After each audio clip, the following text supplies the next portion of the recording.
President Muhammadu Buhari restates commitment in conducting free, fair and credible elections in 2019.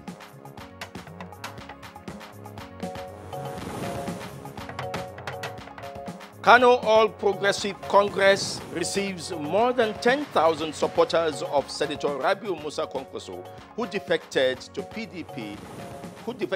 PDP to APC. Independent National Electoral Commission, INEC, ready to curb vote buying in 2019 general elections.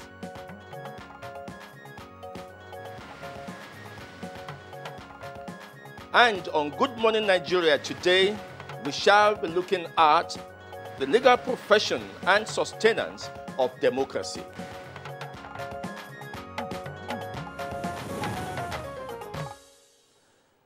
There is no gainsaying the fact that the legal profession is an important stakeholder in democratic governance. Little wonder, therefore, that members of the legal profession have been and are still seen as a forefront in the struggle for democratic governance.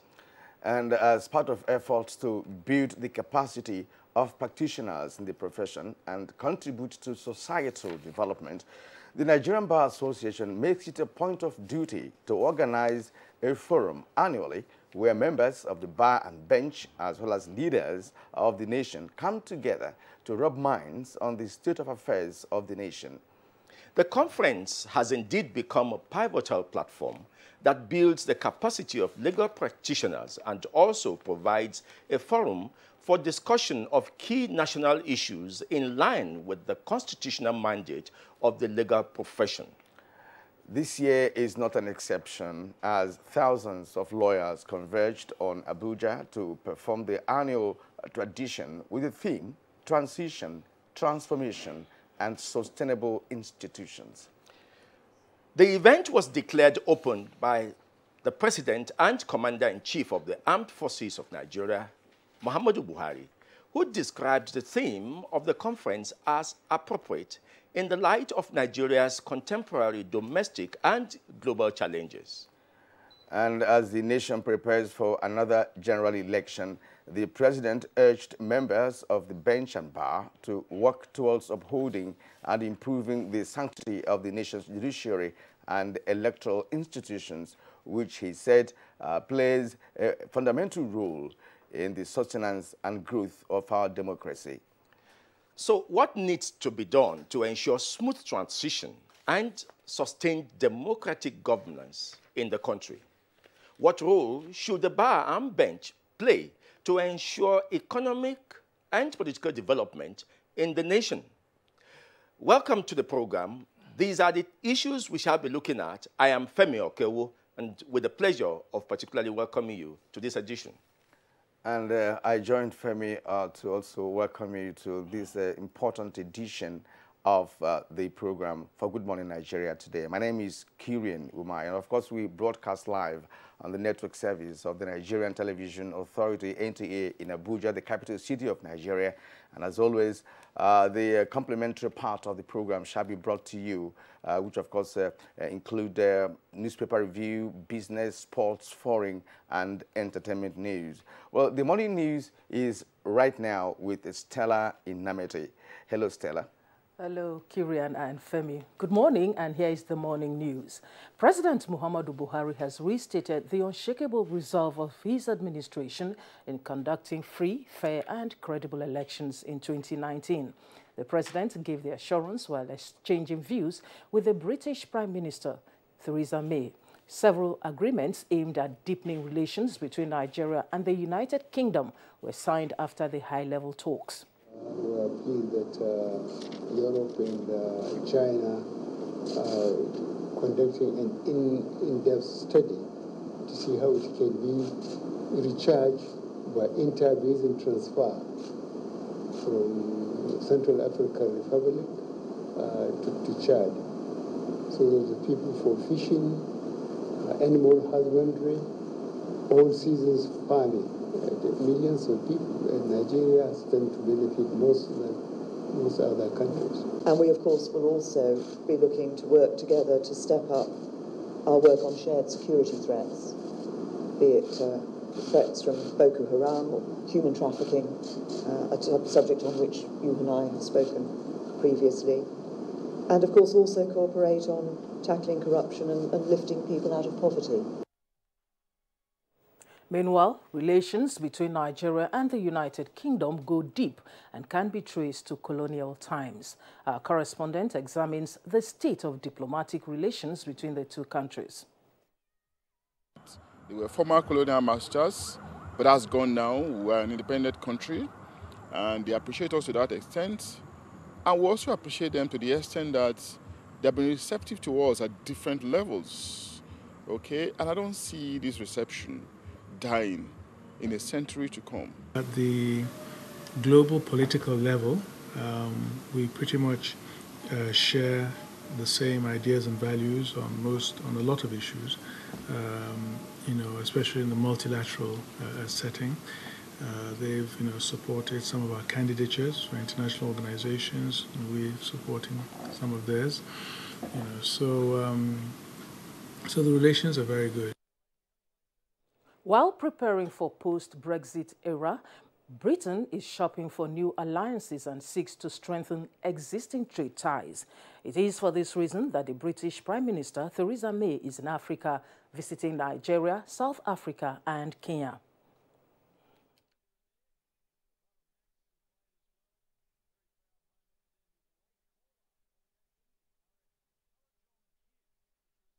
A relationship that has been that long, not good enough.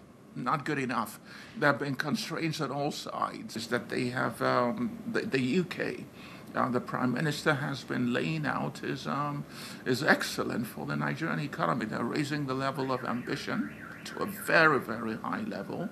So it's about time we begin to take advantage of such openings to see how we can best benefit from every relationship that we're going to go in. Africa's problems will not be solved by government and grants, but by entrepreneurs, and Nigeria will welcome investors in the various sectors of the economy. Vice President Yemi Osinbajo said this when he inspected a technology hub in Abuja, accompanied by the visiting UK Minister for Africa, Harriet Baldwin.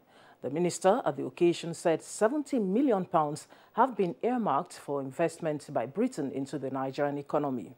We're in an excellent place to do a lot of very creative and very innovative things. We've seen so much here already today, and I think we're in a very, very good place to make the real difference in business that we want to see. Meanwhile, the Cross River State Chairman of All Progressives Congress, Matthew Achigbe, says all is set for the party to take over governance in Cross River. He stated this in Abuja after his formal inauguration by APC National Working Committee, presided over by its national chairman, Comrade Adams Oshomole. I would set the machinery in motion for us to move to our various local government areas, encourage them to sell our party to the people so that we will not have any challenge when the time comes, come 2019 polls. Senator Rabiu Musa Kwankwaso, a former governor of Kano State, has declared his intention to contest for the president of Nigeria under the People's Democratic Party, PDP. Today, I declare that I'm going to vie for the office of the President, Federal Republic of Nigeria, under the platform of People's Democratic Party. And back in his home state, Kano, the All Progressives Congress has formally received more than 10,000 supporters of Senator Rabiu Musa Kwankwaso, who defected from the All Progressives Congress, APC, to the People's Democratic Party. They described their decision to pitch tent with the ruling APC as patriotic and respect to President Muhammadu Buhari, as well as their readiness to support his re-election bid. The party is now gradually becoming stable. The economy is being gradually consolidated. So there is need for them to continue to support the APC. They have seen what His Excellency Dr. Abdullahi Umar Ganduje has been doing to the youth in the state. That's why they have decided today to dump their parties, the PDP, and join the APC under. It is a popular saying that since birds have learned how to fly without perching, hunters have also learned how to shoot without missing. This is probably the game between INEC and desperate politicians who indulge in vote buying, as well as those who use the social media to launch fake news for personal gains, with the attendant catastrophic challenge of electoral violence and mistrust. So how can INEC overcome this 21st century challenge?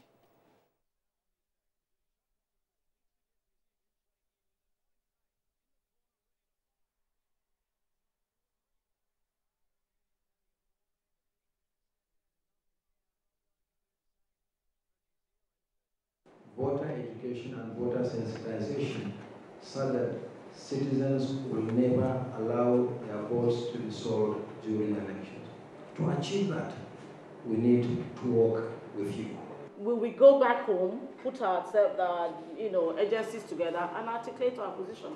And we'll present it holistically here, what we think best, to support, we'll do to support INEC to have a very successful outing in 2019 in terms of publicity. And that's the news for now. Good Morning Nigeria continues with Femi and Kirian after the break. Unemployment, notably youth unemployment, features strongly in our party's manifesto. We intend to attack the problem frontally through revival of agriculture.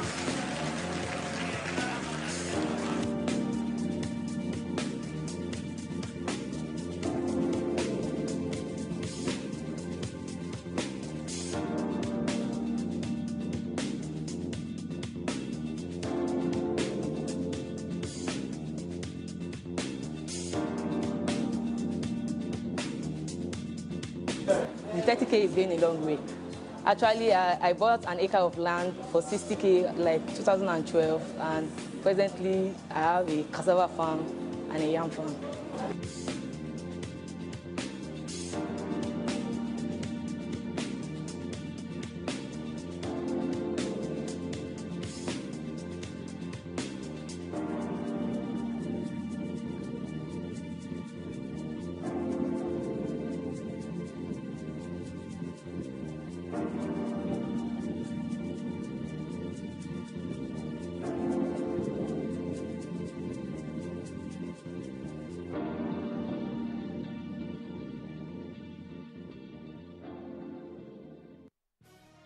Reorganized, trained, and fully equipped, we are the new improved Nigeria Police Force.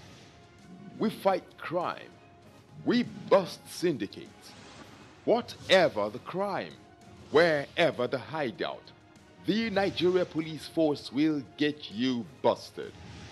Stop kidnapping, armed robbery, murder, pipeline vandalism, and other criminal activities. Be productive. Be security conscious. Join the police force to secure your life and property. This message is from the Nigeria Police Force Public Relations Department.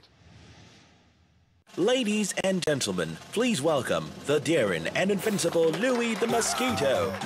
Responsible for 200 malaria cases all on its own. Is there anything that can kill Louis? Morphine! Presenting Mortise Power Guard. Its powerful formula kills malaria mosquitoes fast. So, get Mortise Power Guard. You in the air-conditioned office with the itchy throat. Strepsils. Girl in the spotlight with the raspy throat. Strepsils. You in the pollution. Yes, you. Dry throat. Strepsils. Hello in the downpour with the scratchy throat. Take Strepsils. Strepsils, with its soothing medicinal ingredients, will heal the harm done to your throat from external factors. Strepsils! Strepsils! Strepsils, for a dry, itchy, raspy, scratchy throat. Fake news which is shared for malicious purposes is a danger to our peace and security in Nigeria. Misinformation as fake news is a serious threat to our hard-earned democracy and promotes hatred and misunderstanding between our communities. We are all responsible for stopping the spread of fake news in its tracks. So, always check the source and credibility of any news item. Say no to fake news. This message is brought to you by the Federal Ministry of Information. Madam. Brought us as usual. As usual. You have no problem. For the three you are welcome, sir. As usual, yeah? Welcome. You take that one. Yeah, take that one. You don't understand? We want Nigerian homegrown rice. Finish. You don't have? You don't have? Join the rice revolution today. No other rice that tastes like Nigerian rice. Are you sorry? That's the Nigerian rice we are talking about. Chocolate made in Nigerian rice. Healthy food. I'm going to bring Mrs. Mom to come to chocolate rice made in Nigeria here. And see how it are made. Correct. And how they are cook it. Correct. Homegrown rice are good for your health. It boosts our economy and give employment to our people. This message is brought to you by the Federal Ministry of Information and Culture. When I was a little girl, I loved spending time with Mum and Grandma cleaning the house. I was so excited to sing in the choir. And your shirts are always so white. I knew what Mum's secret was. Today, I'm a modern woman that still trusts the secrets passed down to me. It's Jik, of course. The original trusted bleach, which can be used all around your house for amazing results. Shh, it's our little secret. It's no secret. It's Jik's best ever extra whitening power. Just Jik it. Central Bank of Nigeria imposes sanctions totaling 5.87 billion naira on 4 commercial banks for violation of Nigeria's extant laws, among other offenses. Details on Business News with Joy Uzo. Welcome to Business News. The Central Bank of Nigeria, CBN, says it has imposed heavy sanctions totaling 5.87 billion naira on 4 banks under its regulatory purview and asked same to refund the sum of $8.134 billion for what it described as flagrant violation of extant laws and regulations of the Federal Republic of Nigeria, including the Foreign Exchange Monitoring and Miscellaneous Provisions Act 1995 of the Federal Republic of Nigeria and the Foreign Exchange Manual 2006.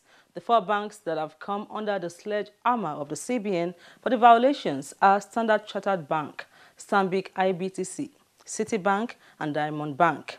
Announcing the decision in Abuja, CBN's Director, Corporate Communications, Isaac Okarafo, said the actions of the bank became necessary following allegations of remittance of foreign exchange with irregular certificates of capital importation issued on behalf of some offshore investors of MTN Nigeria Communications Limited and subsequent investigations carried out by the Apex Bank in March 2018.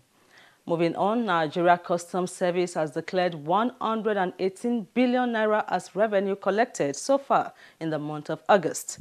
The figure, according to the Customs Comptroller General, Colonel Hamid Ibrahim Ali, is expected to rise up to 130 billion naira by the end of the month. This, according to him, is as a result of the resilience of customs personnel in its revenue drive for the country. I've not seen the outcome of yesterday, and we still have today, tomorrow, and Friday. So with this means that, by the grace of God, if all things goes well, we are looking at more than 130 billion naira at the end of this month, August, which is the highest ever collected in the history of Nigerian Customs Service. And to Petroleum Matters, Chairman House Committee on the Petroleum Resources Downstream Sector, Akinlaja Joseph, has called for the revamping of Nigeria refineries to make them function at optimal capacity for local consumption. The lawmaker who commended the NNPC for the sufficient availability of the premium motor spirit also advocated that efforts must be made to tackle the irregularities in the sector. Dredging of Eastern Port he noted as some efforts that needs urgent attention, as the nation is losing much from their underperformance, and developing them will go a long way in decongesting their papa ports. Some of these ports work, but not to their maximum capacity. But the pressure is definitely on the papa. And from the Nigerian Stock Exchange, the bulls emerged again on Tuesday as the index appreciated by 0.58% to close at 35,516 points. Allmark Insurance, Stanbic and Maybecker were the most active to boost market turnover. Total, Flour Mill, and GT Bank led the gainers, while GlaxoSmith, Forte Oil, and Eti led the losers. The stock market report wraps up business news. Many thanks for watching. I am Joy Uzo. Thank you indeed, Joy, for that business report. Newspaper review is up ahead on Good Morning Nigeria.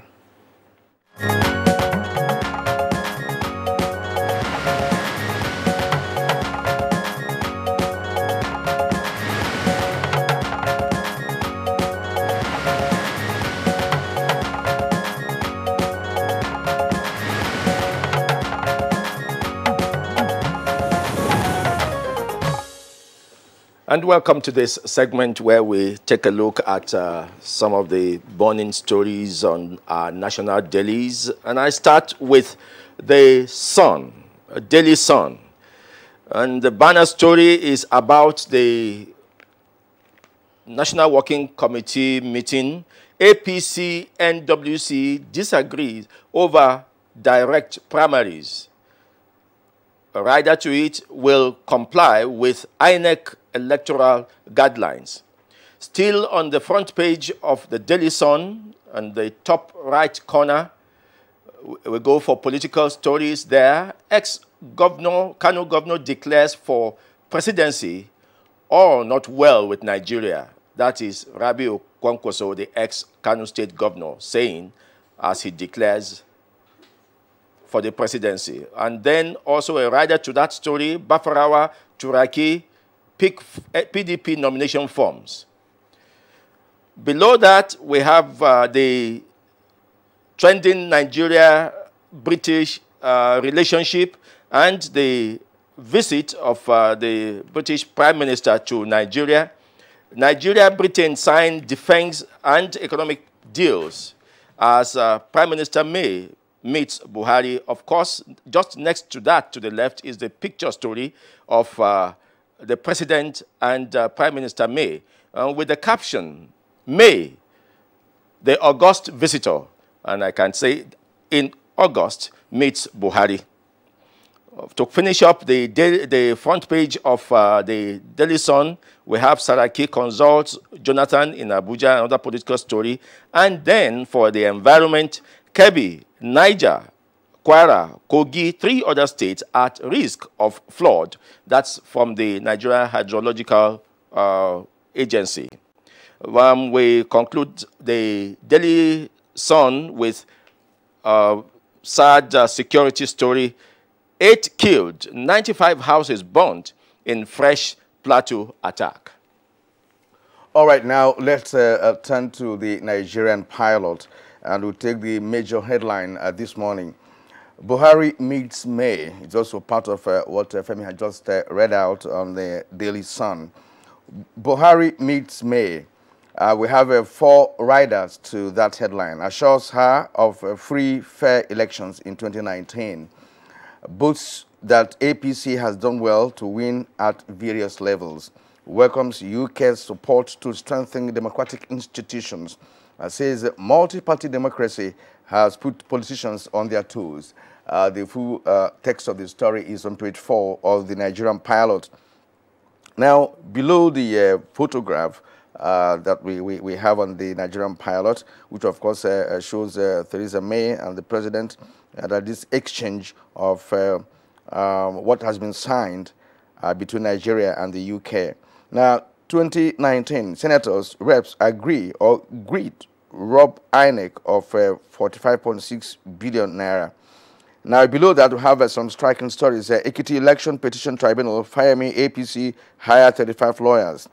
Defection, Nasarawa Assembly declares members' seat vacant. That's on page 9. 8 killed, 95 houses burnt in Plateau, says the police. The story is on page 4. Now, 2023, prove your innocence on alleged secret pact with Tinubu, Haneze tells Buhari.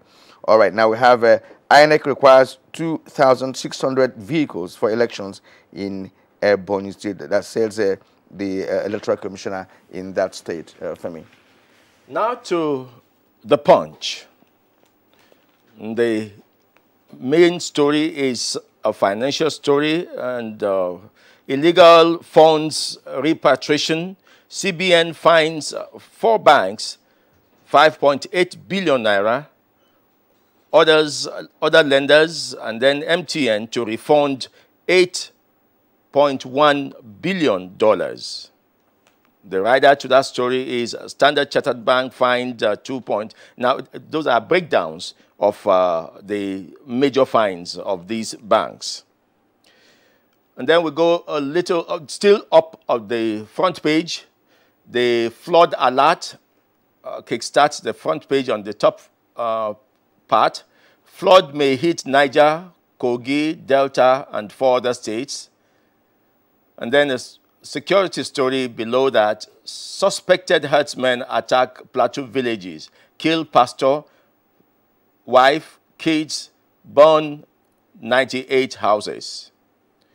And the political story on Kwankwaso's declaration, he talks about Eagle Square belongs to all Nigerians. Saraki is saying that. We move to the lower part of the Punch with the picture story of President Muhammadu Buhari and Prime Minister May discussing bilateral issues. And then, of course, it goes with President's reassurance, I am for free, fair 2019 elections. Buhari assures Theresa May.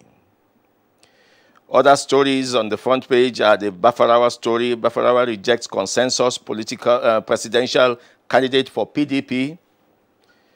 Police nab prophet for allegedly killing lover for rituals. Just part of the front page stories on the Punch. All right, family. Let's take a look at some of the headlines that we have read out already. And what the striking one is that of the development in Plateau State, where a pastor, wife, and kids killed and 95 houses burnt down. It does seem that the Plateau crisis has continued unabated, even after all the efforts are being made by the government to quell whatever that ignites the crisis. What could be done on the Plateau? Just a sincere and continuous pursuit of peace between these people. Security experts will tell you that they are not surprised at this because possibly it's not a justification. They would always tell you it's a reprisal. Some days ago, we heard of the herdsman whose cattle was rustled and all that. So, but that should give a signal, particularly when something happens. Since we know there would always be reprisals, I think it should give, it should get the security personnel alert and ready for whatever may come. But I think something similar to what has happened in Zamfara could also happen in the Plateau. We thought we were having some respite in this Plateau and Benue, but once a while these things crop up again. Yes. I think the federal government can be more forthright in deployment of security agencies to all these troubled spots. Now, on the issue of MTN to refund 8.134 billion naira, they said illegally repatriated from Nigeria, and that some banks have aided this repatriation, which of course brought about the issue of asking the banks to also pay, some fine because they are connected to the repatriation. But perhaps we do not know the full details of the reason for the for the refund being asked for by CBN. But we are not financial experts. This story possibly is a testimony to the strengthening of our institutions.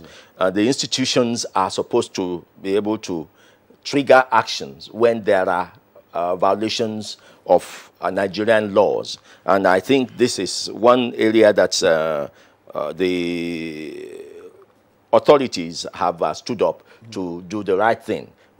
Without anyone making noise first. They noticed it. They are the regulatory organ. I think the Communications Commission are the regulatory organ. They know what happens. So you as an external foreign investor, you are free to repatriate your funds, but it must be done according to the laws of Nigeria. Yes. And I think that's the penalty. Perhaps in due course, we will be able to get the response of the MTN, because, of course, they're going to respond to this.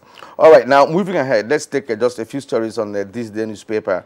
Of course, we have told you about the CBN ordering MTN to refund 8.134 billion naira illegally repatriated from Nigeria. That's the major headline on this day newspaper. And of course, below that, we also have the banks that have actually been named as collaborators, to that. Now, we have Buhari assures May of free and fair election. We've read that in other newspapers.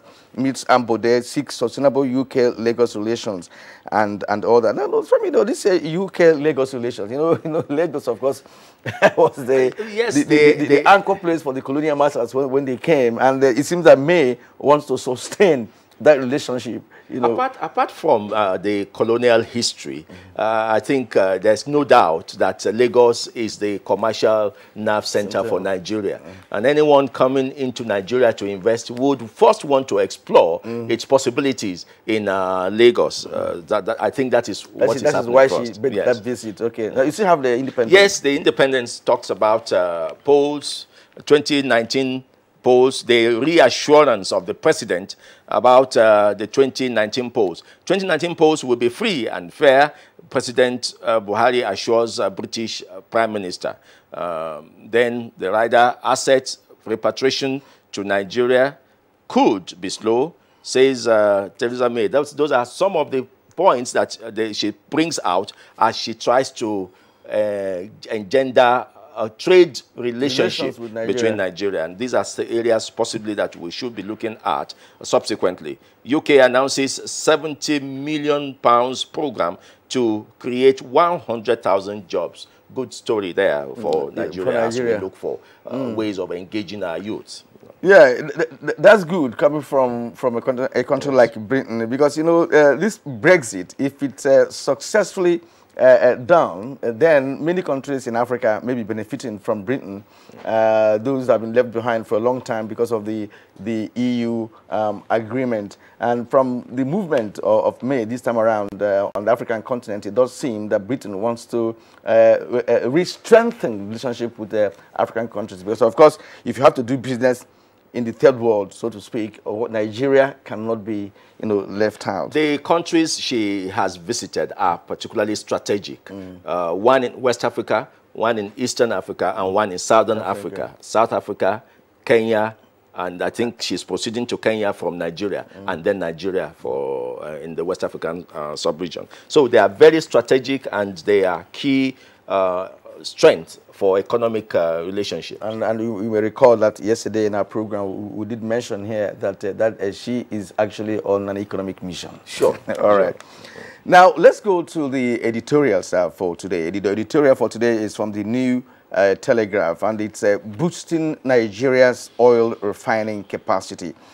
Now, let's take some lines from there. The recent initiative by the federal government to enhance crude oil refining capacity has raised the prospect of Nigeria becoming self-sufficient in refined petroleum products and gradually ending years of unprofitable swaps. Since it has become almost impossible to overhaul the existing refineries with several failed turnaround maintenance programs or build a new one from scratch. For me, You know, yesterday too, there was a story on this, on the two refineries that are about to be built. Okay. And many Nigerians have also opined that this ought to have happened several years ago.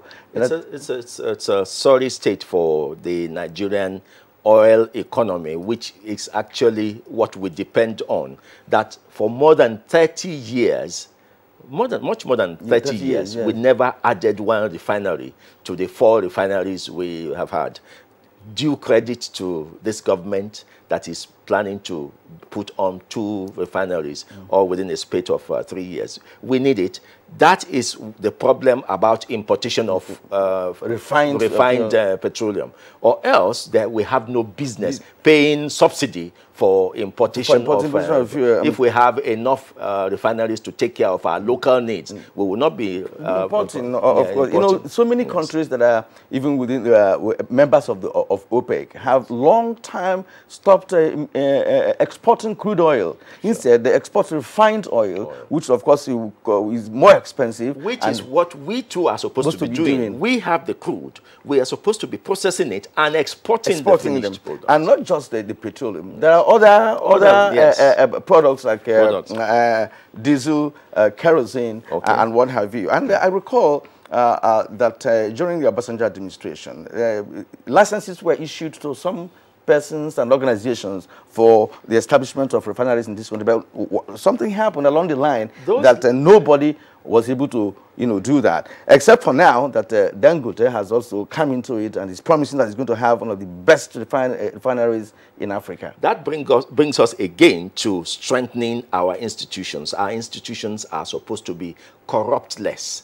They are supposed to pursue national agenda. The national agenda was that we give you license, you do a few other businesses, you explore our crude, but you build refineries. But you find that these people collected licenses, explored the crude, but never built licenses, and everybody kept quiet. And these people, in fact, went into importation of fuel, and we were still paying subsidies for it. And so now it is heartening, a glad story to see that something is being done about strengthening our own local production of oil in Nigeria. All right. But let me bring your attention to this APC National NWC story. Now, we have somewhat of a contradictory headlines. In the Daily Sun, Daily Sun says APC NWC disagrees over direct primaries. But in Daily Independent, they say APC NEC adopts direct primaries. So, of course, direct primaries is being suggested. The suggestion here in Daily Sun is that they are not, they have not agreed to it. But Daily Independent actually says APC has already adopted. And we read in the papers yesterday too that the governor of Lagos State saying that the constitution of the APC, of course, recommended both primaries and indirect, direct primaries and indirect primaries. No doubt about that. So it's now for them to decide which one will favor good internal politics, internal democracy in the APC. All right, that's the much we can take on this edition of Newspaper Review on Good Morning Nigeria. We thank you for staying with us up to this moment. Of course, we are going to talk about, Femi is a lawyer, and the lawyers have converged on Abuja for some days now, looking at issues concerning legal activities in the country that also has a lot to do with good democracy and good governance in Nigeria. We will return in just a moment after the break, and that's when we begin to talk about the legal profession as we have already established. Hate speech is not a joke. It incites genocide and crimes against humanity. Most of Africa's civil wars are caused by hate speech from one tribe against another. We don't want it here. The Nigerian government stands firm against hate speech. Under no conditions whatsoever should we tolerate or excuse or justify hate speech or hateful conduct of any kind, especially where such is illegal. There's no doubt that at the resurgent push for separatism, as well as the rising cases of ethnic and religious disharmony, are all traceable to the growing phenomenon of hate speech.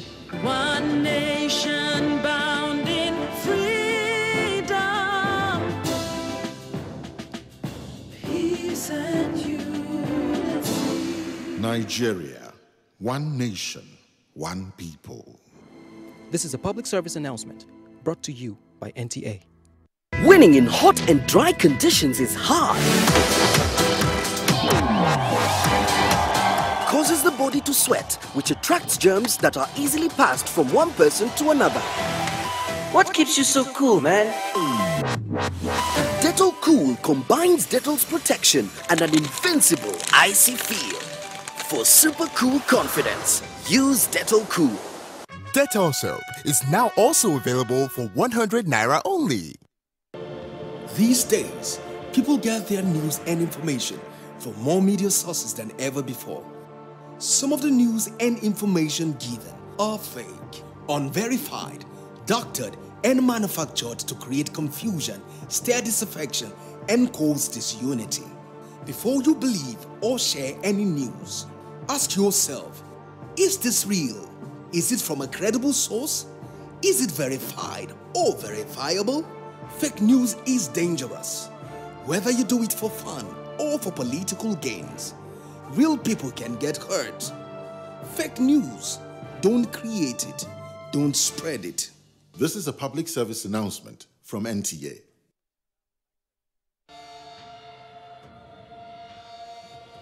For years, the NTA has been promoting science, technology, arts and crafts under the tagged name National Children's Expo. We are set with another edition as we gather children around Nigeria, junior category ages 6 to 12 and senior category ages 13 to 18. The theme for Expo 2018, achieving self-sufficiency in agriculture, meeting the challenges of security and exposition of alternative energy as pathways to national development. Date, October 21st to 25th, 2018. Venue, NTA Headquarters Arena, Area 11, Garki, Abuja. We are set to celebrate the best of innovation across the country. For more information, please call the following numbers. NTA ETV, promoting learning. What makes a Niger mom powerful? I trust the power of Dettol's One Capful for bathing. The power of Dettol's One Capful protects from up to 100 illness-causing germs. Be 100% sure.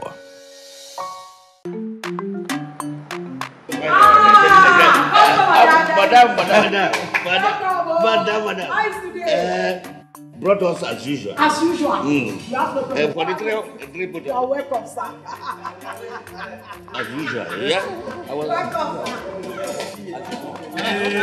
You take that one. Yeah. Take that one. You don't understand?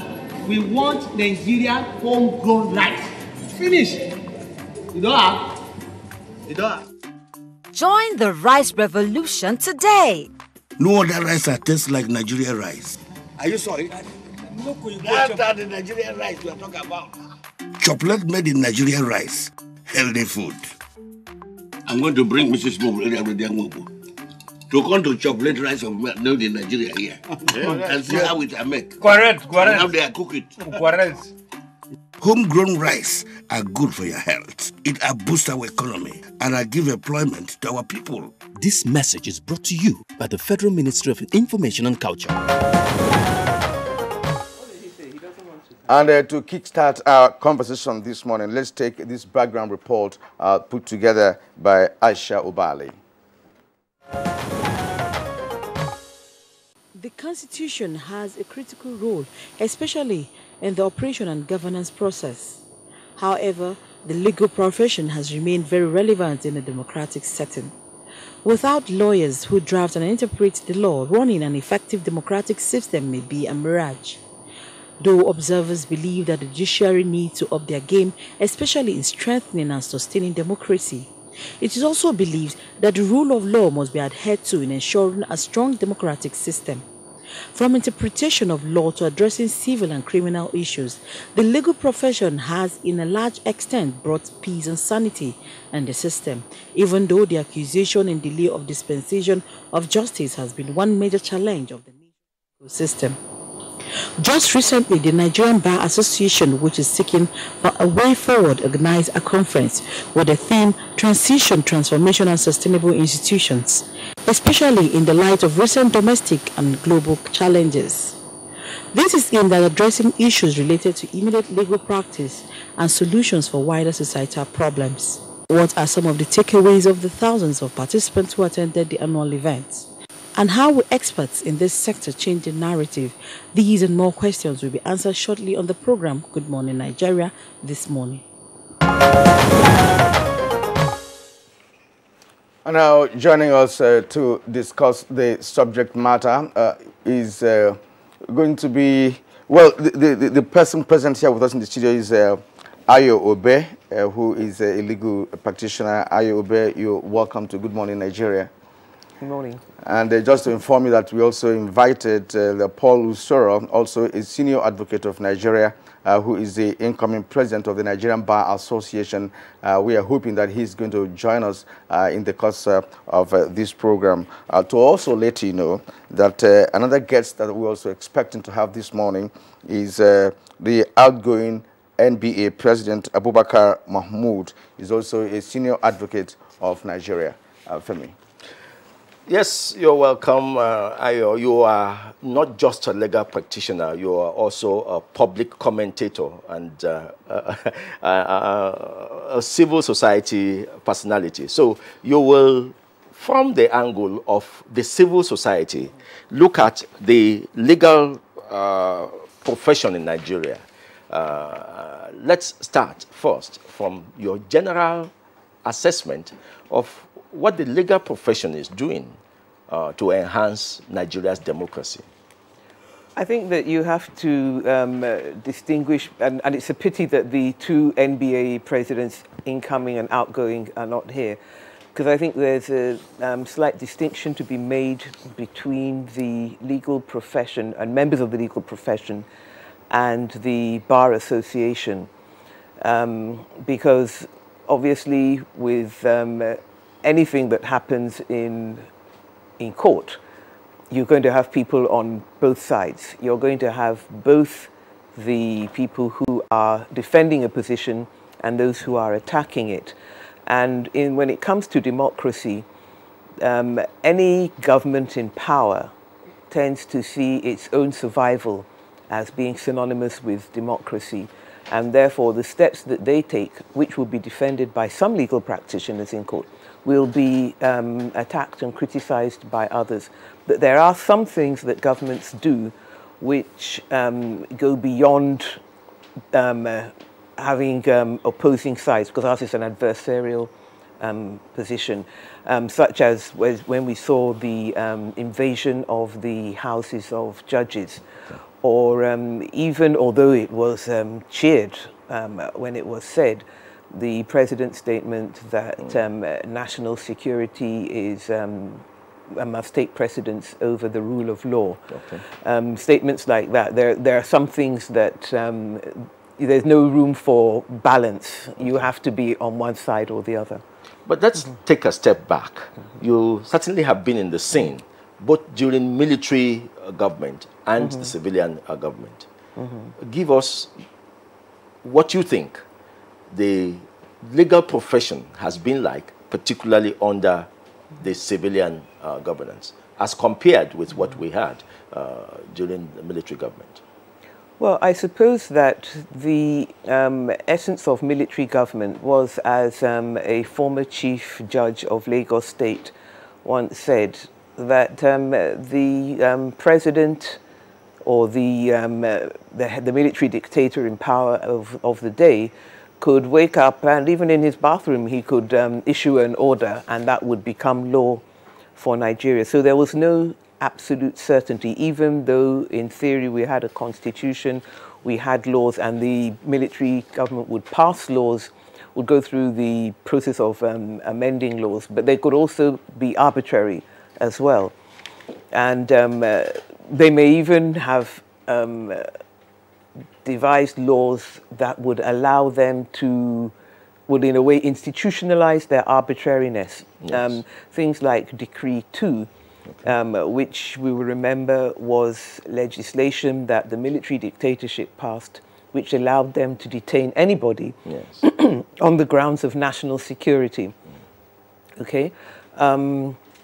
Now you compare that to now, where the Constitution takes precedence, and the Constitution provides that anybody who is detained must be brought before a court of law within a reasonable time. And a reasonable time is not an arbitrary thing, it's further defined as within 24 hours, or if the court is, if it's over a weekend, the next working day. And also there are provisions regarding the extent to which a court is near and accessible. But so that is the point. And so that any person who is being detained ought to be being detained in accordance with an order of court. Now that doesn't guarantee, by the way, that once you're taken to court and the court says detain the person, that you immediately your rights are secured, because your case may just molder away. And I would say that one of the reasons why the Civil Liberties Organization, of which I was president for some years, was founded, was the fact that people were moldering away in prison, and they had been sent to prison custody, mostly because they'd been in court and the court had remanded them in prison custody. And yet they were still there 10, 20 years later. So it's not a guarantee, but at least it means that the court is supposed to be able to, as the saying goes, keep your case in view, rather than you're just being picked up off the streets and vanished from the Nigerian streets. Now that was, that's what the Constitution requires, but it's not something that we have seen happening. All right. Even particularly under this democracy or the civilian rule that we have. All right. Thank you very much. Let us deviate a bit. There's no gainsaying, the fact that lawyers are key stakeholders in sustaining democratic principles and governance. What, in your opinion, is the contribution of the law profession in stabilizing democracy in Nigeria since the Fourth Republic in 1999? Well, I think that the legal profession has continued to test the boundaries of the law, the Constitution, because you remember that the way the Constitution itself emerged was under very murky circumstances. In fact, we elected a president in 1999 without having seen the constitutional powers that that president was going to exercise. So the Constitution itself, we came and we started practicing and learning. So inevitably there are going to be challenges and issues that will arise. And I think that the legal profession is there at the forefront of challenging the things that can be done or cannot be done under the Constitution. One of the qualities of the legal profession is the ability to interpret statutes, even though everybody can read and understand. But the judiciary eventually determines what the statutes mean. But lawyers are the ones that represent all facets of society. There are people who tell you that lawyers are also the problem of whether democracy or military government. They formulate the policies. Well, the people who tell you that are the people who don't get their act together, mostly. I make particular reference to the fact that the acting chair of the Economic and Financial Crimes Commission was complaining that lawyers are a problem. Now, I think there's a difference between, and it's essential that everybody understands, in a democracy, a person is entitled to have their rights determined by a court of law. And there's no point in sending somebody naked into the into the lion's den without allowing them their legal representation. And the EFCC has the opportunity to pick, because it doesn't just have the Ministry of Justice. It has the opportunity to instruct the best lawyers that it can engage, and ask them to prosecute the cases that it wants. And if they're ready to work with those lawyers will already point out to them, this is a hole in your case.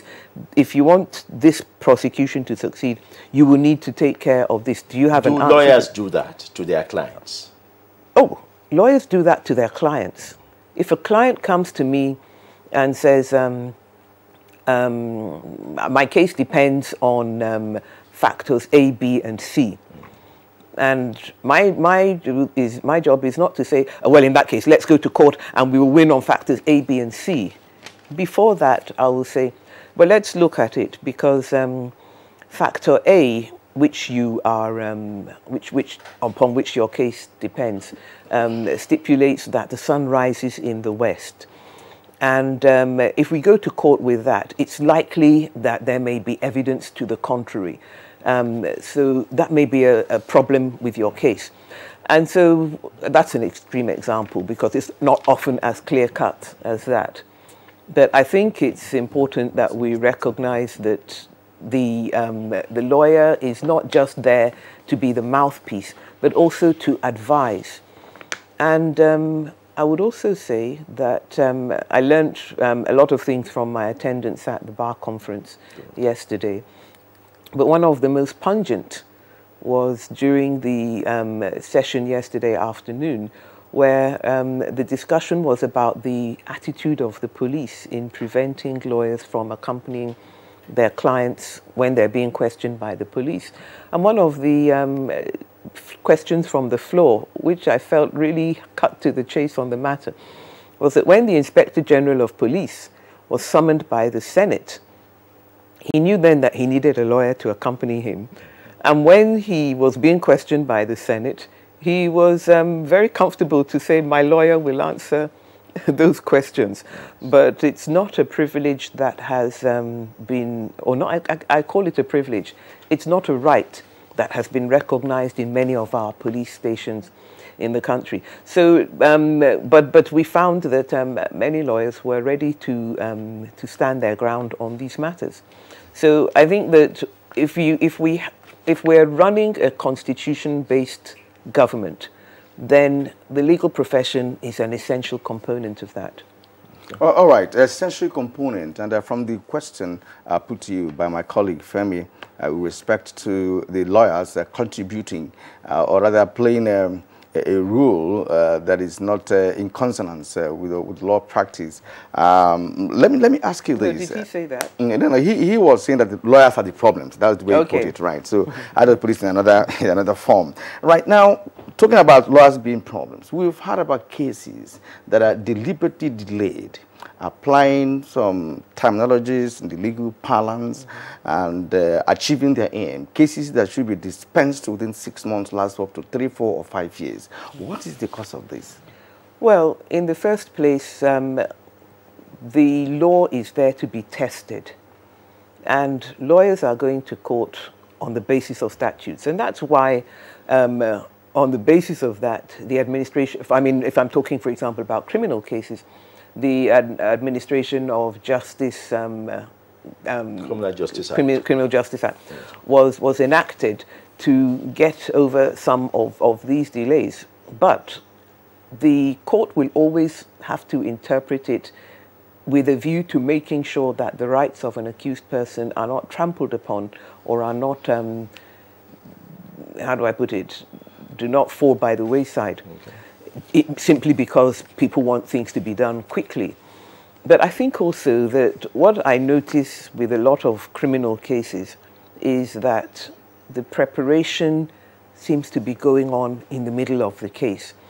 So that somebody has been standing trial, and then suddenly in the middle of it, we're now bringing new charges and we're asking them to plead. I think also that if I'm talking about the way that the prosecuting authorities approach matters, they tend to act as if we have to have a 100 count charge. And if we don't get all our 100 counts in, then, and to me that is unnecessary. I often make the comparison with the cases of historical sex abuse cases that you had in the United Kingdom, where 2 charges might be brought and the person would be found guilty and the case would be dispensed of fairly rapidly. And after that, if there are more charges, the person would be answering those charges from prison. But when you insist that I'm going to deal with, 100 issues, 100 charges, you kind of, you scatter your grape shot, frankly. All right, Femi, let me ask you this. You're a lawyer, and you have, covered.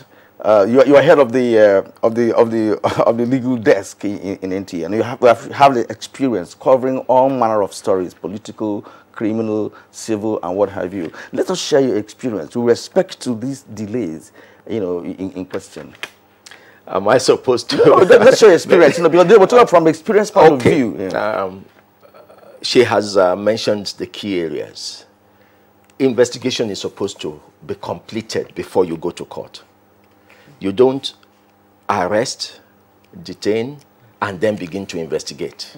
The law does not allow for it. That's why our Constitution says anyone arrested must be taken to court within 24 hours. The Constitution could not have been thinking that you will complete investigation in 24 hours. The Constitution expects that you have completed investigation before arresting. But we put the cart before the horse here. We think, and there are provisions in case you think that you have seen someone with the likelihood of committing an offense, and you want to stop the further committal of another part of the offense, you take the elements that you have seen and you have proof for, that you can put charges up for, take that to court.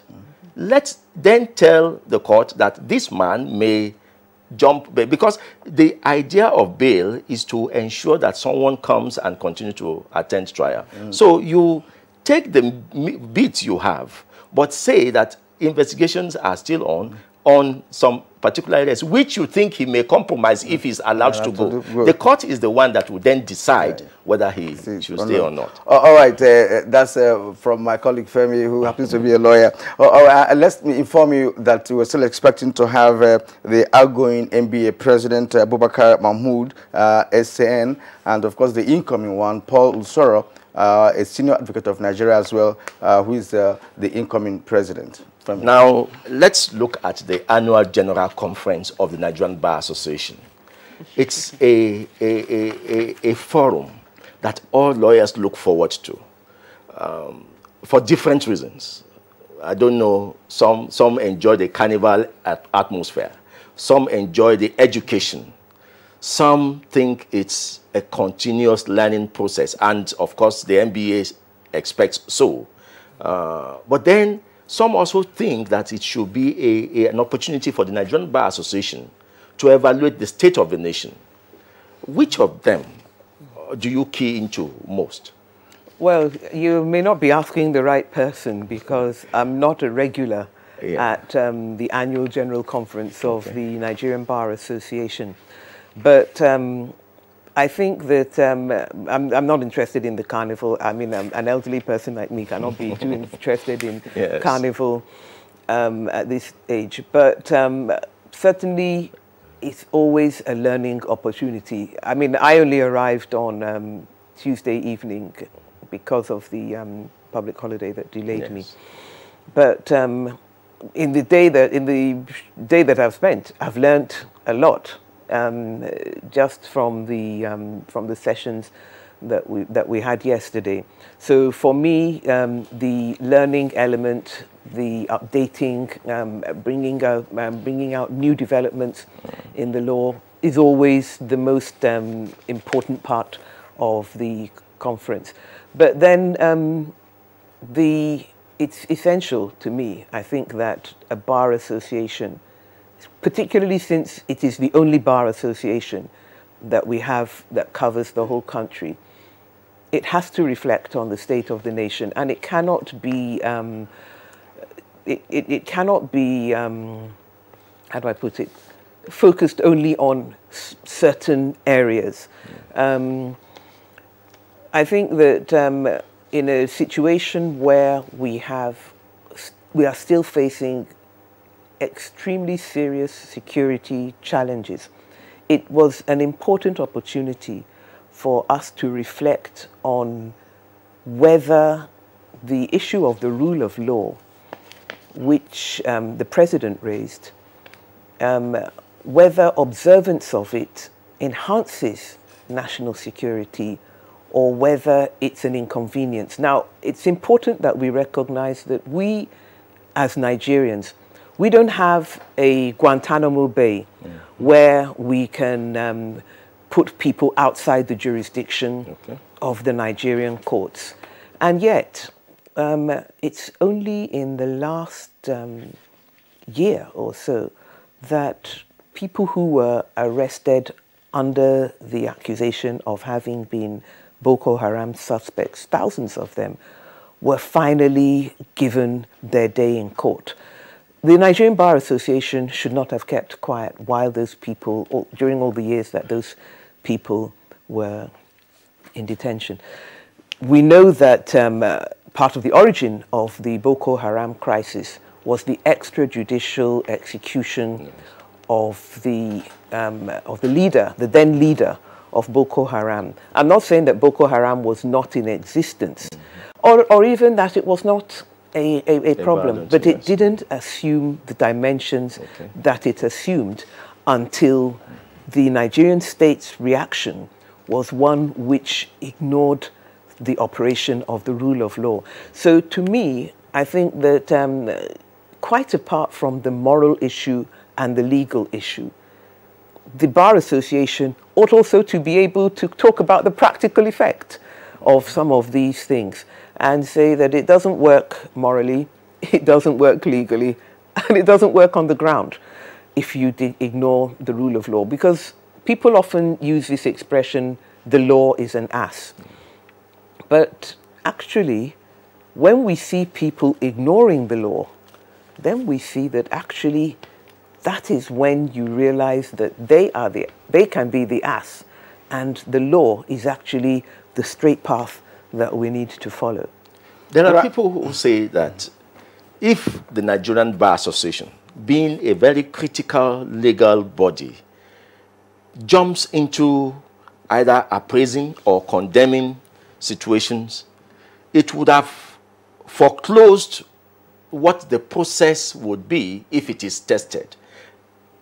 Well, I think the problem of those people is an inability to understand that criticism and comment can be given from an independent perspective.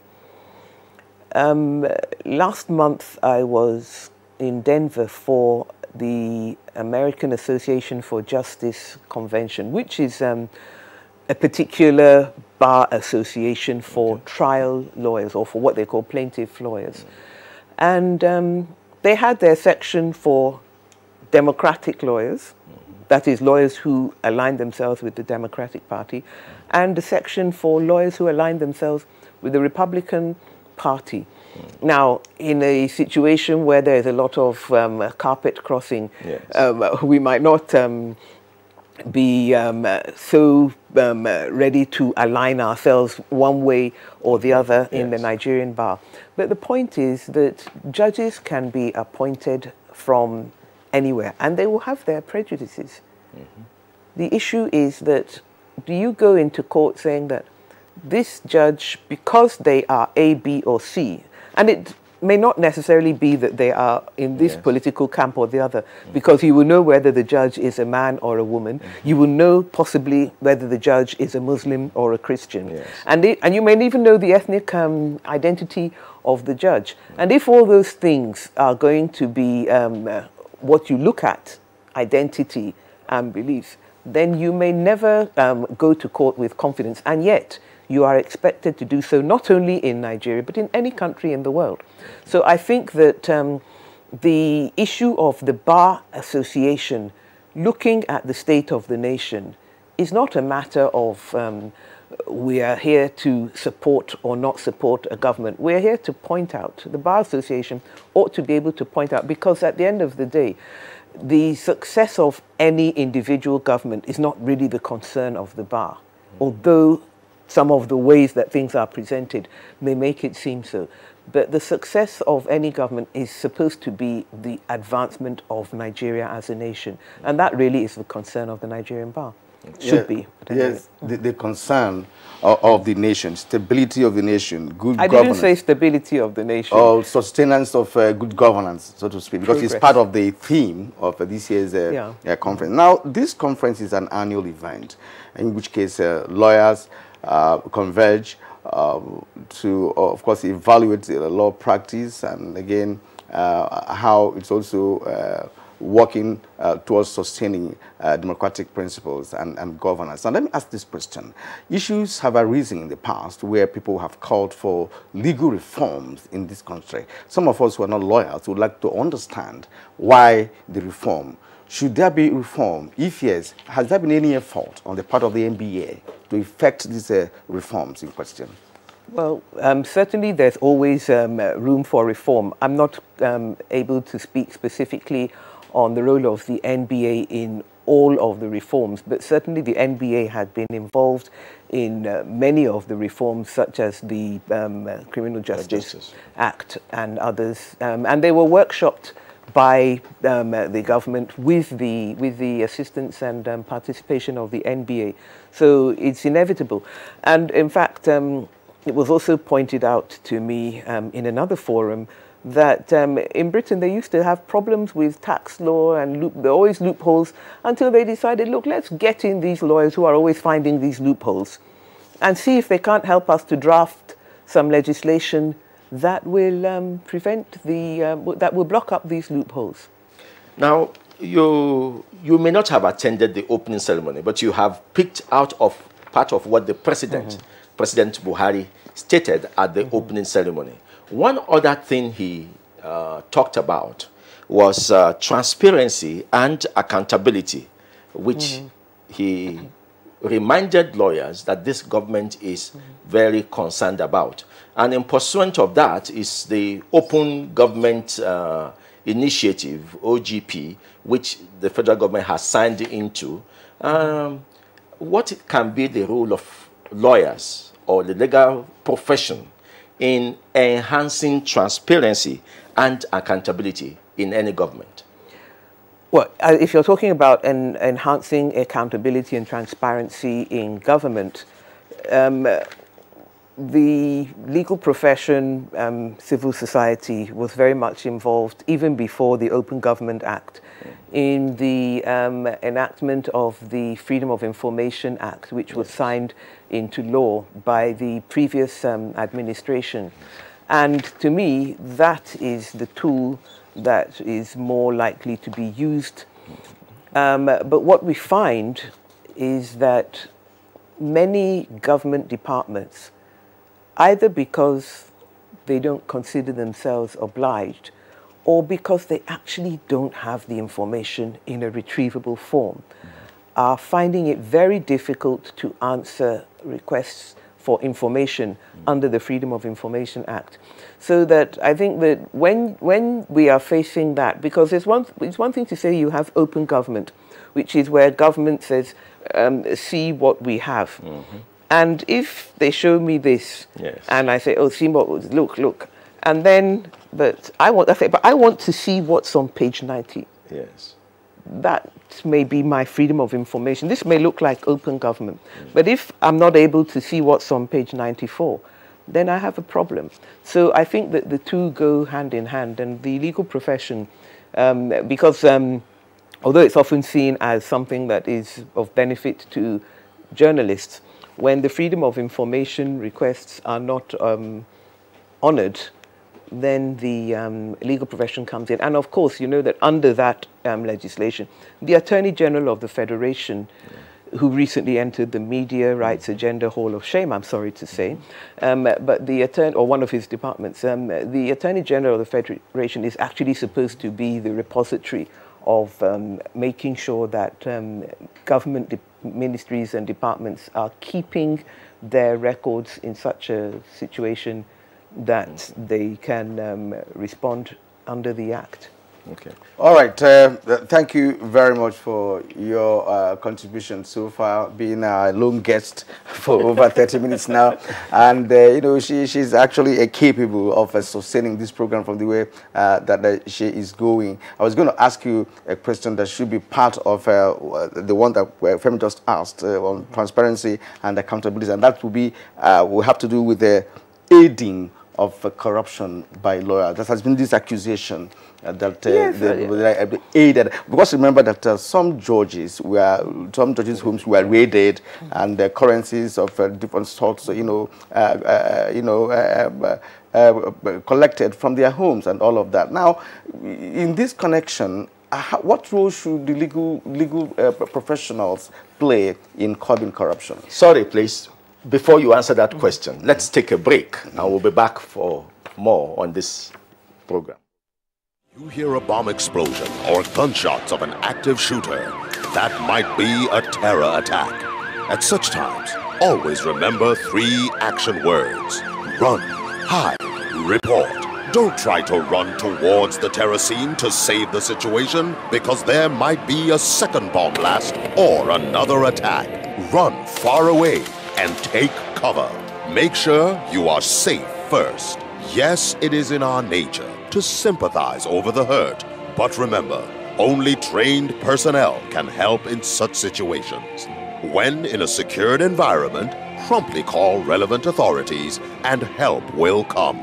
For anonymous reporting, call 09630-3250-5 or 0813-2222-106. If you see something, say something. Nigeria, unite against terrorism. This message is brought to you by the Federal Ministry of Information and Culture.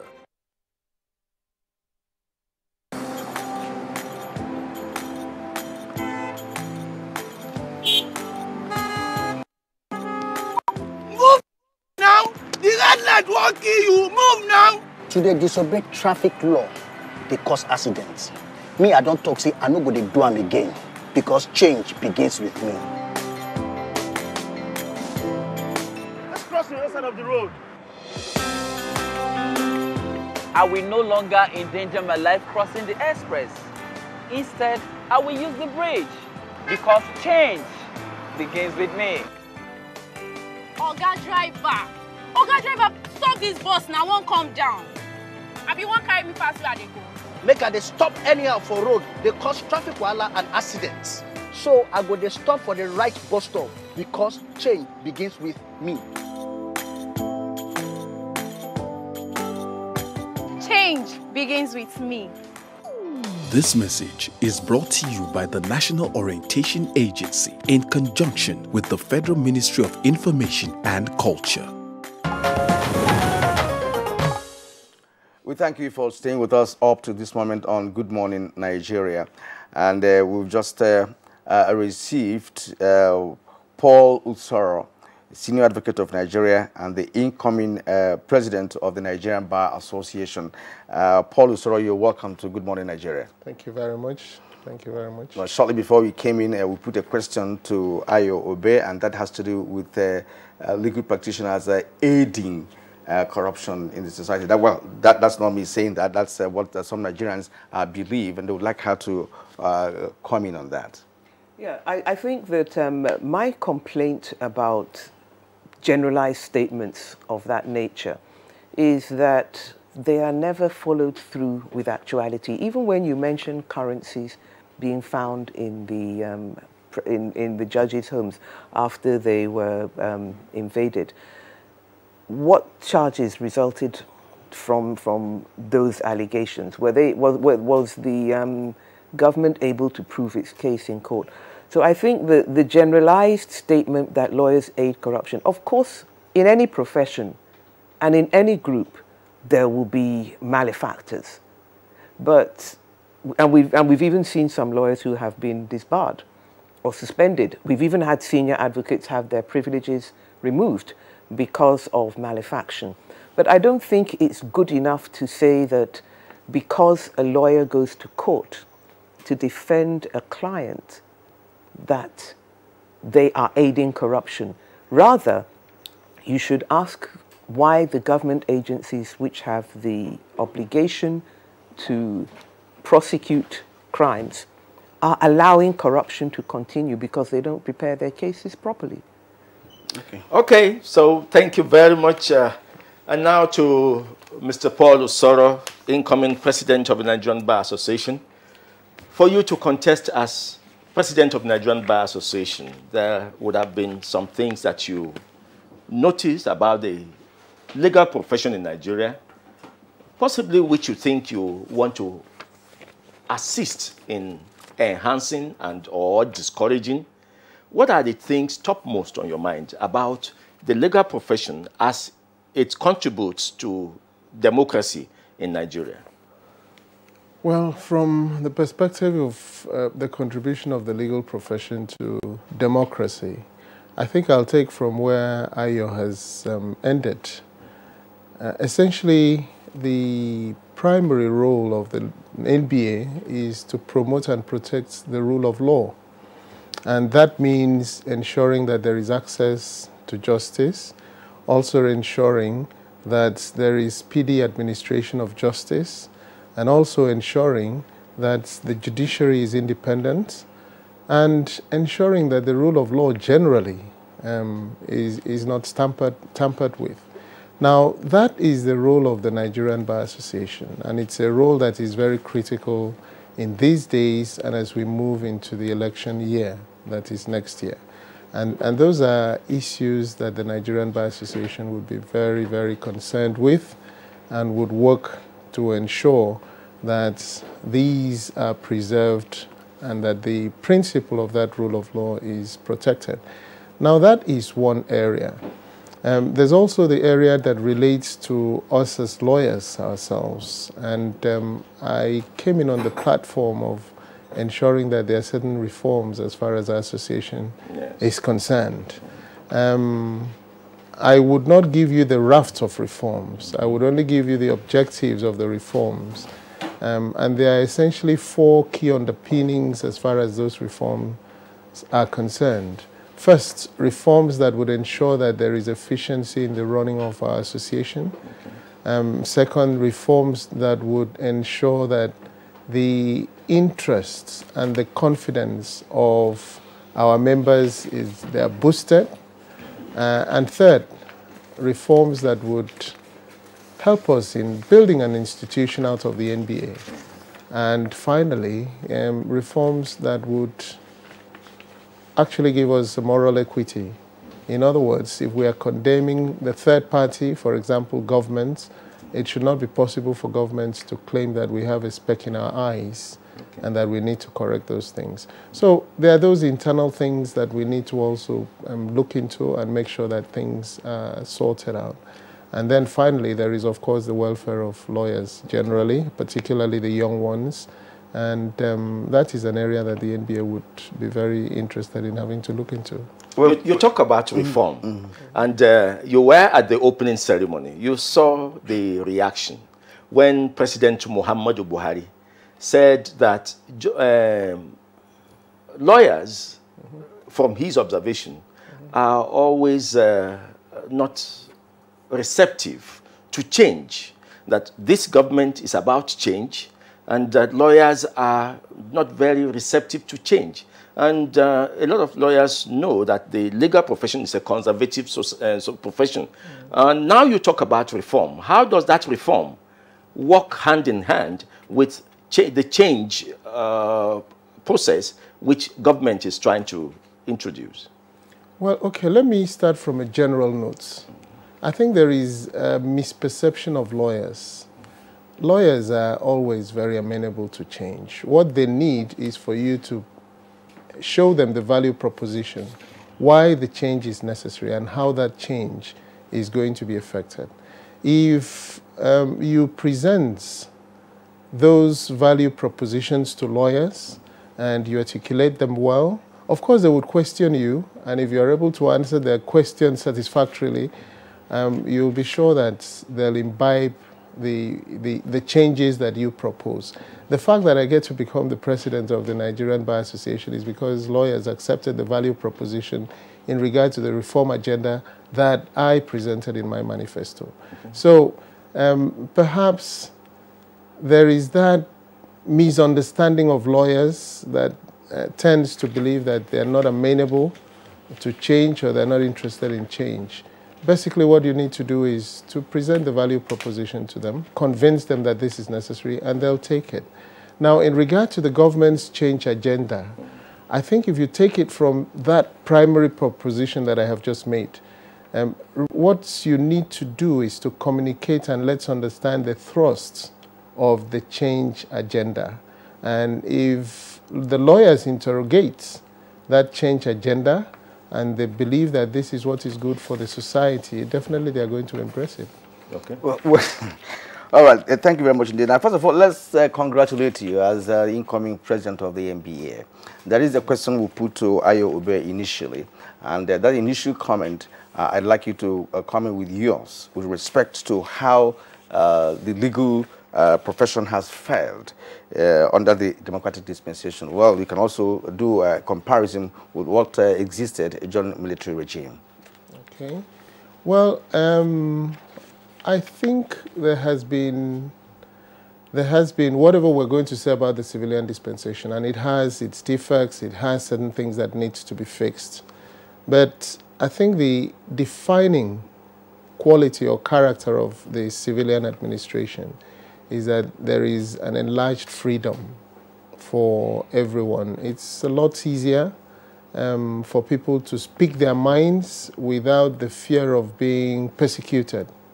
That freedom that we have in the civilian administration is not exactly the type of freedom that we enjoyed under the military administration. There are more of checks and balances in the administration of a civilian government, and that is very useful. However, vigilance is always the key word, because we can take the example of even some of the developed countries. Without vigilance, you find that even the most liberal democracy, if you have the person who is at the head, who is disposed to totalitarianism, then it is very easy for the country to slide into totalitarianism. So that's where lawyers come in. Even in a civilian administration, they have to be that watchdog that continues to remind everyone that there are certain rights that must be protected, and that we are a country that is governed by laws, and therefore the rule of law is paramount and is superarching. And when we talk about the rule of law, we're actually talking about the architecture from which every other thing derives, including security. And that rule of law is paramount, and it has to be protected. And I believe lawyers are playing that role. Sometimes, as Ayo pointed out, there is a misperception that because lawyers are perhaps defending persons that are not very popular with governments, therefore the perceived attributes of that person, I use that word advisedly, because really until one is convicted, you're presumed to be innocent. But in any case, the perceived attributes or qualities of that person are then attributed also to the lawyer. It really doesn't work that way. The principle of rule of law requires that everybody is entitled to a lawyer, to a defense, particularly when you're before the court of law. And the fact that a lawyer is defending someone who might be charged for some crime doesn't make that lawyer to be an accomplice in regard to those crimes or any other crime.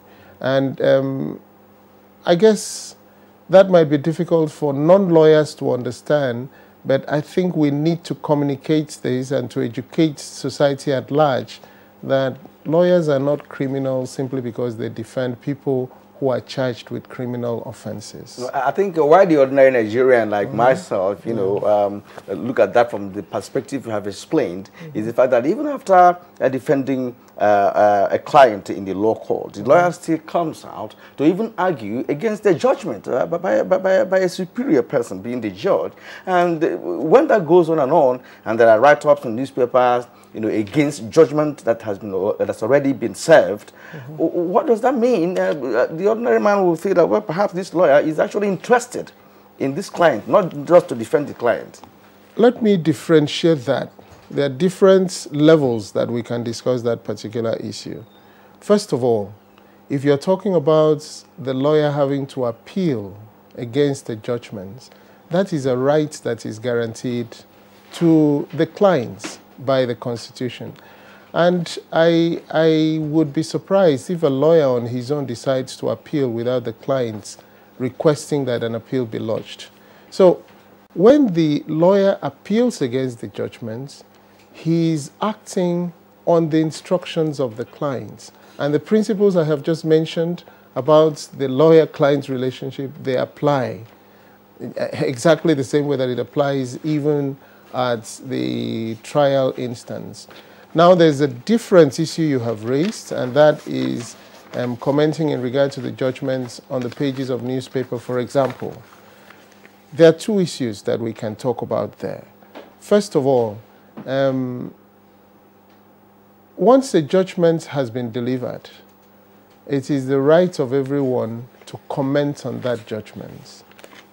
And you could comment on it and commend the courts, you could comment on it and you criticize the courts. That is a common feature everywhere in the world, in fact in all democracies. And when you read a newspaper article that a lawyer has commented, and it might not even be the lawyer who represented the client in courts, it could be absolutely any other lawyer, and you read the lawyer commenting on the judgments, understand it to be an improvement in scholarship. What the lawyer is trying to do is to perhaps introduce different other dimensions that might not have occurred to the courts. And in subsequent proceedings, in subsequent cases, might not necessarily be that particular case, some other case that have similar facts, the courts might take note of some of those comments and might decide to apply them. And those are the principles, those are the basic reasons why you have that. In fact, it should be encouraged because it's actually an encouragement of scholarship, which is what we should be doing. We should be encouraging people to comment and let it be, the most important thing is let those comments be constructive and let it be guided by the basic principles of law. And that's basically the position of lawyers generally. All right, Femi, some Nigerians are beginning to react to this conversation by way of tweets, and we just go straight to that, and let's appreciate their own contribution to this particular program. Femi. We'll start with Osa Moses. The legal profession, he says, is key element to democracy because they interpret the law, strengthen and support democracy. Also, once they allow citizens to know that the law or constitution is all about, it also promotes democracy. All right, now from Obwene Wolahon, he says the Nigerian judiciary in decades has been less than sterling, from practitioners being involved in many corrupt practices to delay in justice administration, among others. As many as there are in numbers, some of them are grossly corrupt and beneficiaries of corruption. Change to progress is the next tweet. He says, legal profession needs to do a self-introspection and clean up their image. Public opinion review of legal profession will show how Nigerians view the profession. There is something wrong with the profession, and until legal practitioners are ready to deal with it, it won't change. All right, now from Shomolu, he says, personnel problems are daunting in Nigerian judicial system. There is an urgent need for constant training and retraining of judicial officers. This is, as all democracies are peculiar, and Nigeria need homegrown solutions. Sani Michael Omokoju says, with due respect to the legal profession, I want to say that, with great disappointment, that they have not lived up to my expectations. Where were they when DSS took over the National Assembly? Where were they when SARS were molesting innocent Nigerians? Are they also afraid of social engineering? He says. All right, Change to Progress says prosecuting agencies most times get it right when dealing with the poor, but when dealing with the elites, we always have excuses for prosecution failures. It is not that elites have a way of corrupting the judiciary. How does the state government get a perpetual injunction from investigation? And back to Ogbeni Omogbolahon. If there is anything that needs serious attention by the judiciary, apart from purging itself of its corrupt members, it's administration of criminal justice.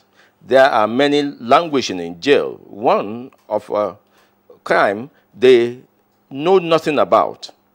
Many have been in prison for years without trial. All right, Walahon again continued and said, when President Muhammad Buhari said the judiciary was a cog in the wheel of corruption fight, many descended on him. But then he has access to the information unknown to many of us. We all witnessed how foreign and local currencies were discovered in some judges' apartments. The judiciary needs a purging. And before we go on this, Femi, there is this one from Reasoning. He said insufficient fund tends to impede the efficiency of the research in matters relating to the judiciary. For our democracy to thrive, we need to fund our judiciary. Now let's look at this, and I would wish that Ayo and the incoming president will take it. Try as the legal profession does to make people understand its responsibilities. We have seen from the tweet that the larger percentage of Nigerians still think that this profession has some elements of doubt, that people don't want to trust the legal profession. Why is that so? I would attribute it to two things.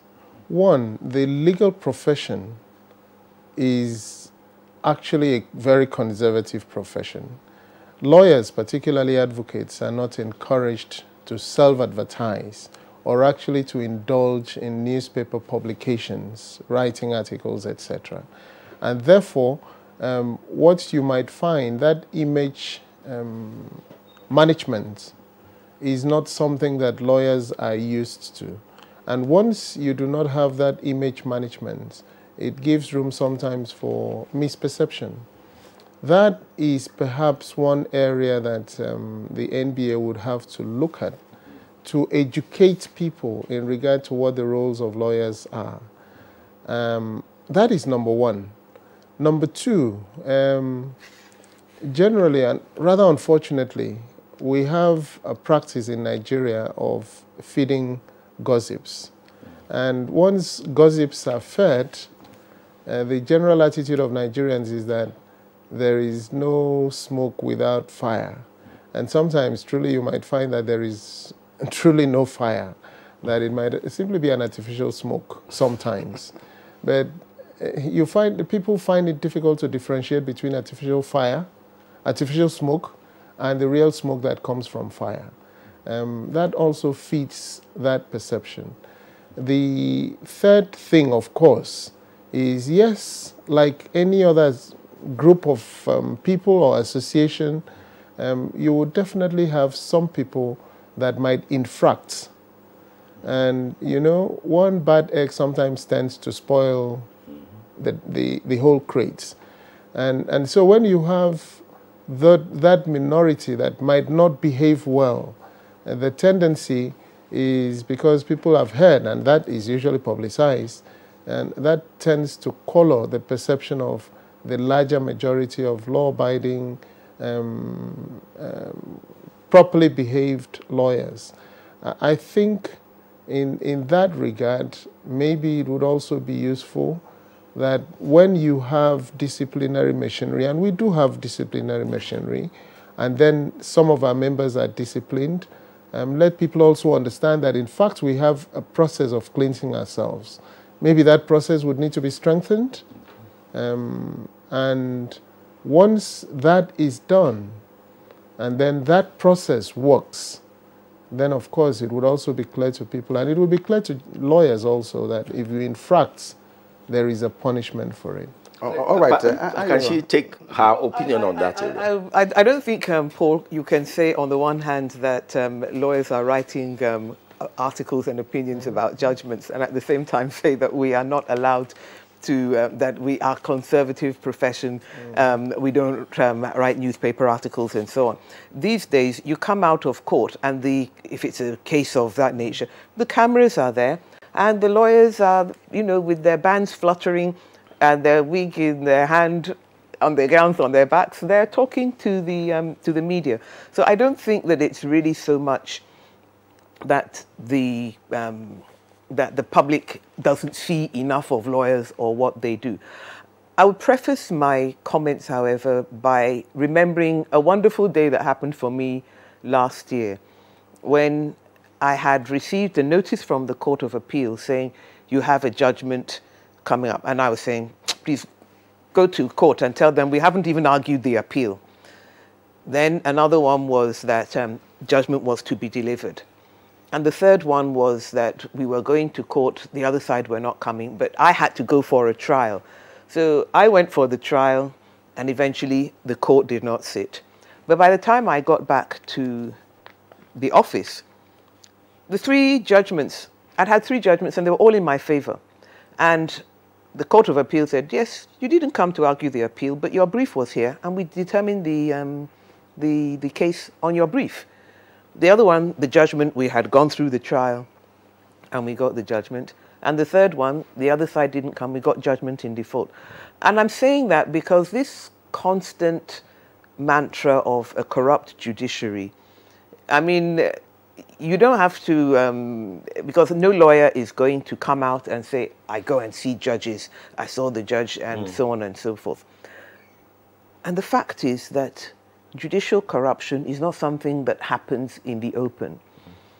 But it's unfortunate that what happened when the judges' houses were invaded continues to be described as a sting.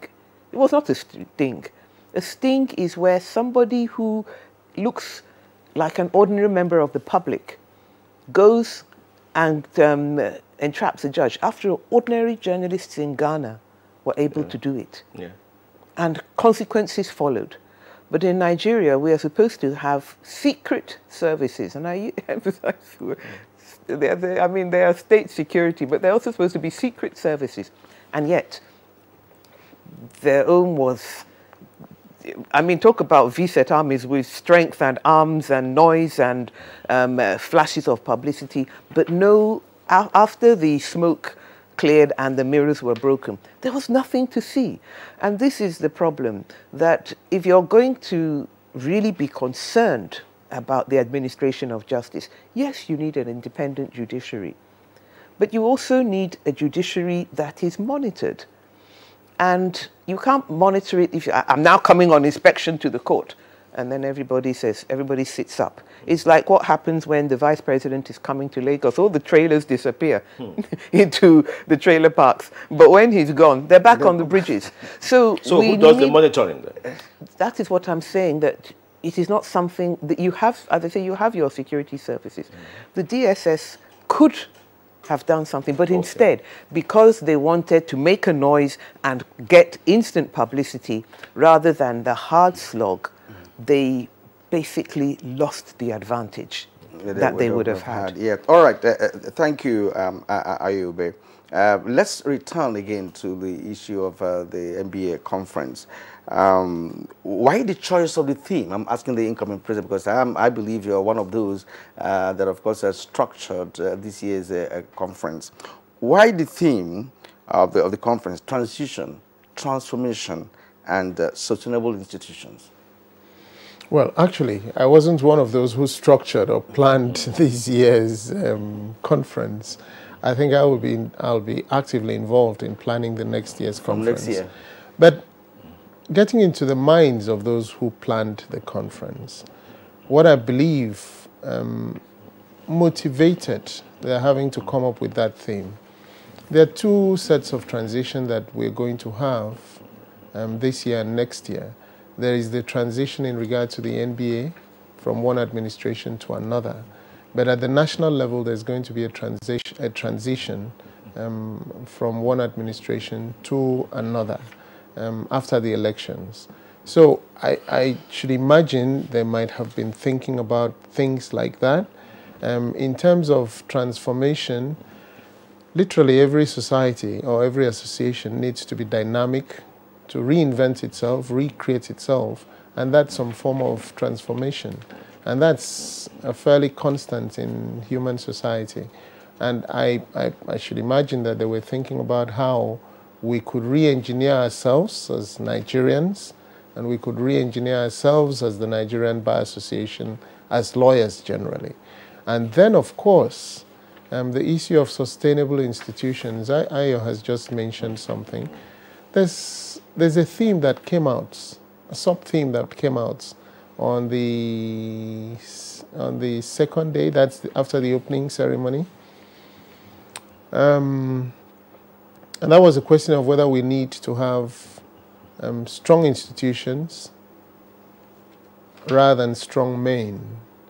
I think there is a general belief that our institutions are actually quite weak and they are susceptible to not standing firm sometimes, depending on who is in power. And that becomes a problem. Do you need strong institutions or you need strong men? Now, there was an angle to that that was brought up during the session, that perhaps you need strong men and strong institutions, and that weak men in strong institutions, those weak men endanger the strong institution, and they could actually erode the strong institution. It would take a strong man heading a strong institution not to subvert processes when the interests of when his own interest or the interest of others might be involved. So I believe that might have been what informed the association coming up with that third leg of the theme, sustainable institutions. Now, as we wind down this program, let's begin to look at what the NBA should be doing to help government and governance. That this 58th Annual General Conference had the attendance of President Muhammadu Buhari, had the attendance of the Ghanaian president, had the attendance of the vice president, all of them talking about key areas of development, should let you know that the legal profession is needed by government. And one of the areas that cut across what the president said the next day when the vice president came on Monday was that they also want economic justice and social justice. Does the NBA have any role in this? But of course, the NBA has a role in ensuring that there is economic justice, that there is social justice, and more importantly, justice in the sense of the law. Lawyers are the ones who have to prosecute and defend positions before the courts of law. They're also the ones, as one of the persons who wrote in pointed out, that we also have a role in regard to having to prepare legislation and also to advocate on the interpretation of legislation or advise on the interpretation of legislation. Now, the role of lawyers actually is not necessarily adversarial as far as government is concerned. I think government needs to understand that lawyers are partners in the process of having to develop or ensure that there is social justice, that there is economic justice. Lawyers are partners with governments. The fact that we are partners with government does not also mean that we would always agree with government's position. We would sometimes advise governments that they could have another look at certain positions that relates to issues of importance as far as the nation is concerned. we would make those inputs to governments. We may not always make those inputs publicly. Where it is necessary, we would also make it known that this is what our position is. But we would continue to make those inputs, let governments know that there are alternative ideas or viewpoints that might not necessarily be what they may have been looking at, which would be beneficial for all the parties. All right, all right. Thank you very much indeed. Thank you. And at this point, we have to wrap up this segment of Good Morning Nigeria for today. First of all, I'd like to appreciate Ayo Obe, who's a legal practitioner. In fact, specifically for sustaining this program as long as she did before the arrival of Mr. Ustoro. Thank you, madam. Thank you indeed. You're welcome. Yes, and Paul Ustoro finally made it. Senior Advocate of Nigeria, of course, the incoming president of the Nigerian Bar Association. Thank you for, of course, coming after all said and done. Thanks you very indeed. much. Thank you. All right. Now, we go to sports now as we continue with the rest of the